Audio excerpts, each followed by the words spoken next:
र खाना खाइसकेँ। अब गेममा अब 12-1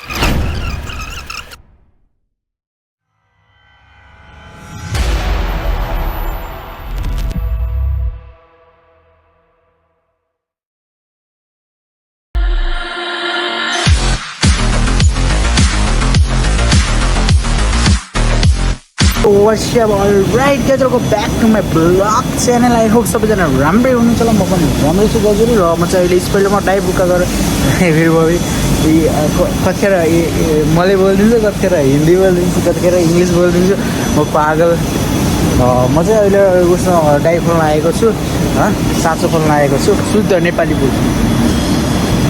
अनि अब पिबिसीलाई त नेपालीमा के भन्छ थाहा छैन, के भन्छन् हो पिबिसीलाई? प्लास्टिकको साना दानाहरूलाई प्लास्टिक भन्छ। पोलिथिन होला होइन नेपालीमा। पोलिथिनको मसिना दानाहरू म बाहिर गर्न आएको छु, कृपया। अनि हामीहरू चाहिँ आज 12 बजे गइहाल्नुहुन्छ अरे उहाँ महानुभाव।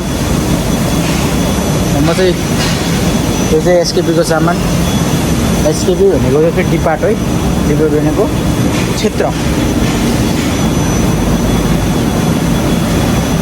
ठिकै छ। अब बोल्दै गरौँ न हामी ब्रेकमा है। म चाहिँ होइन त्यो म चाहिँ सरी त्यसको लागि म पहिले सरी भन्न चाहन्छु, किनकि मैले दिउँसो भिडियो गराएन दिउँसो मैले, त्यसको लागि सरी। सबैसित क्षमा माग्छु मैले। र गाइजहरू म चाहिँ अहिले गेम खेलेर भर्खर 7 गेम खेलेँ। 7 गेममा 1 पनि माइनस भएन आज। ठिकै छ, अब केही भएन, माइनस नलागेको। म खुसी छु। उतातिर अँध्यारो छ क्या आज त यार। झन् तपाईँहरूलाई कम्पनीको टुर गराउनु पर्ला भन्ने सोचिरहेको थिएँ, गाइजहरू भएन।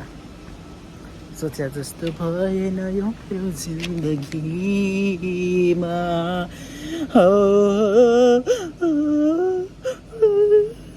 करो हाथ जोड़ के मैं मोदी साहब से गुजारिश करता हूँ। र खाना खाइसकेँ। अब गेममा अब 12-1 बजिसक्यो गाइजहरू। सुत्न जानुपर्छ होइन।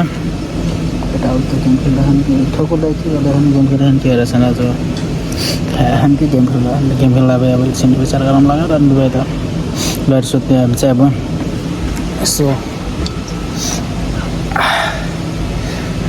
र गाइजहरू मेरो चाहिँ 12 बजी गइहाल्यो आज होइन। भोलि भनिसकेको छ भने। र अरू के भन्ने, अरू बाहिर गएको थिएँ, तेल ल्याउन भनेर गएको थिएँ, तेल पाइएन। र अँध्यारो भइसक्यो त, घरबाट पनि फोन आएको थियो त्यही बेला भ्लग स्टार्ट गरेर। त्यही भएर अहिले फेरि भ्लग एन्ड गर्नु छ। भोलिको लागि त बनाउनु पऱ्यो भ्लग, जे भयो पनि हाल्न त पऱ्यो। अब रेगुलर कस्टमर भएपछि त अनि त्यही भएर गरेको। र भोलि अब बिहान उठेर कपडा सपडा धुनु छ। जिन्दगी यस्तो छ गाइजहरू, जिन्दगी झान्डुवा फेरि घमण्डुवा भन्थ्यो कसले, त्यस्तै हो क्या। अनि मेरो सामान चाहिँ अब सोमबार, एउटा सामान चाहिँ भोलिसम्म आइपुग्छ जस्तो लाग्छ मलाई है। अर्को सामान फेरि अब सोमबारतिर आउँछ होला। अनि अर्को सामान चाहिँ फेरि मङ्गलबार बिहिबारसम्म आइपुग्छ होला, त्यस्तै लागेको छ। अब के हुन्छ हेरौँ। अब भोलिको दिन भोलि कसले सोचेको छ र पछिको बारेमा। अब पछि जो होला आगे जो होला देखा जाएगा भन्ने जस्तै हो कि।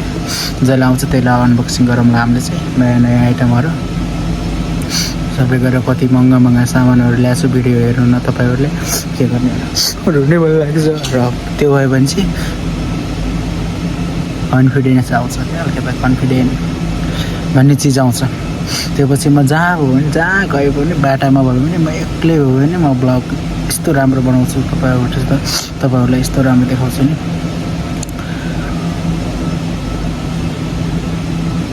यो डराउनु दिन्छ क्या मलाई, गर्छ गाँठे। रुगा लाग्ला जस्तो भएको छ। र सोमबार नाइट सिफ्ट चलाउने भनेको थियौँ, नाइट सिफ्ट चलाउनु भएन दाइजहरू। अनि माइक भए अब यस्तो माइक भए चलाउने भएन दाइजहरू। अनि यस्तो गरेर बोल्नु हो कि अब के गर्ने, माइक छैन। त्यही भएर चाहिँ यत्तिकै मैले खाप्छु मात्रै, यति दारी मात्रै देखिन्छ। त्यही माथि तपाईँहरू ढुक्क हुनुहोस्। अब 10 दिन पछाडि 10 दिन करिब 10 दिन पछाडि यस्ता यस्ता कन्टेन्टहरू आउँछन् कि तपाईँले सोच्नु पनि भएको थिएन यस्तो पनि बनाउँथ्यो यार मोटुले यस्तो पनि गराउँथ्यो भन्ने हुन्छ हेर्नुलाई। राम्रा राम्रा कन्टेन्टहरू बनाउँछु, राम्रो दिन चाहन्छु तपाईँहरूलाई मैले, मेरो फ्यामिलीहरूलाई, राम्रो मोटु फ्यामिलीहरूलाई, मेरो अडियन्सहरूलाई। अडियन्स त छैनन् धेरै, 325वटा मात्र छन्।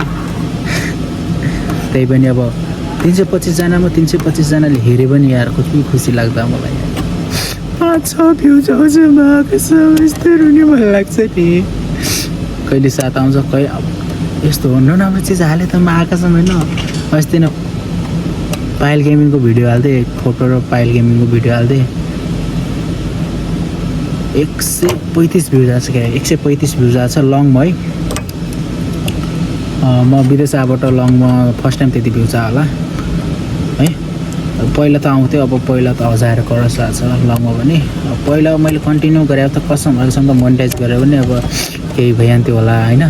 अब पहिलेबाट कन्टिन्यू गरेन त्यस्तै त। म सोचे कुरो कहिले पनि पुरा हुने रहेछन् गाइज, त्यही भएर आफै पुरा गर्नुपर्ने रहेछ भन्ने कुरो थाहा भयो। त्यही भएर अब केही सामानहरू अर्डर गरेको छु, हुन्छ त्यो पछि फेरि 7 महिना 8 महिना अड्डिनुपर्छ अरू सामान ल्याउनको लागि। अरू सामानको लागि रोस्टिङको लागि त 8 महिना जति अड्डिनुपर्छ समथिङ तपाईँहरूले।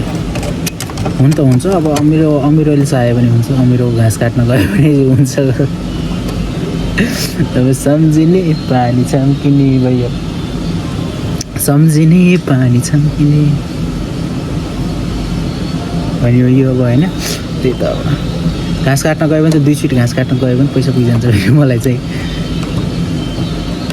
2 छिट घाँस त्यो पछि त अनि के सामान पनि किन्दैन, अनि पैसा सेभिङ गर्न लाग्ने म भने जस्तो के घर बल्ल त ऋण तिरिसकिन्छ अब यो महिनामा। आया 1.5 वर्षभित्र, 1.5 वर्ष हुँदैन 19 महिना जति समथिङ 19 महिना भयो हाम्रो। अब 3 वर्ष पुग्नु 14 महिना छ भने त्यही त भयो होइन। त्यही हो गाइजहरू, हेर्नुहोस् अब दुःख पुरा गरे कुरैको दुःख नगरे हाई सुख भन्थ्यो कसले बुढापाकाहरूले, त्यही त अब त्यही भन्ने। ठिकै छ, आजको लागि यति नै। Thank you for watching my video पसन्द आए त लाइक गर्नु, च्यानल बनाएर त सब्सक्राइब और बेल आइकन गर्नु होला। बाई, टेक केयर, जय नेपाल।